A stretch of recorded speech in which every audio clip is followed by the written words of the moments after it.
खुलुमबाय आंनि मुङा मुस्रि अनजालु नार्जारि आङो दायो फार्स्ट इयाराव फरायगासिनो दङ फ्रम ट्रेन्सजेन्डार्स कलेज बे अनलाइन खन्थाइ बादायलायनायाव आं बाहागो लादों गामि 1 नं आनन्दपुर जिल्ला बिश्वनाथ पिन नाम्बार 784168 खन्थाइ फरायनायाव माबाफोर गोरोन्थि जालाङोब्ला नोंथांमोना निमाहा होगोन होननानै आसा खालामनाय थायो खन्थाइखौ फरायनायाव बिदिब्ला आवगायलांसै खन्थाइनि मुङानो जादों दुखुथिया आं दिनै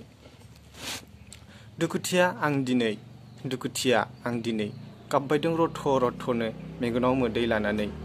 दुखुआव बिखा खामदों मेंग्लिनाय गोसो लानानै लोरबां जादों मानोना आं दुखुथिया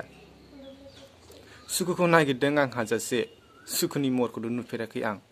सान हर जिंगासिदों दुखुआव बिखा खामदों सुखुखौ बहाबा बायना मोननायबा बायनानै गोजोननाय लाबोसिगौमोन आं सोरनि बुंनायाव सुगाबखो नों आंखौ सोरनि थिनहरनायाव फैखो नों गाबबायदों रथ' रथ'नो मेगनाव मोदै लानानै सोर बुरखाय हाबावगोन आंखौ दुखुथिया आं दिनै हाजासे नाजाबाय आं दुखुखौ गोजान खालामनो अब्लाबो फिन फैफिनो नों सोगाबबायल' थायो नों आंखौ दुखुथिया आं दिनै सहायनो नाजासिगोन आं बे दुखुखौ फेजेननानै आवगायलांनो नाजागोन आं बे दुखुखौ गोजोन्थों खन्थाइया एसेनोसै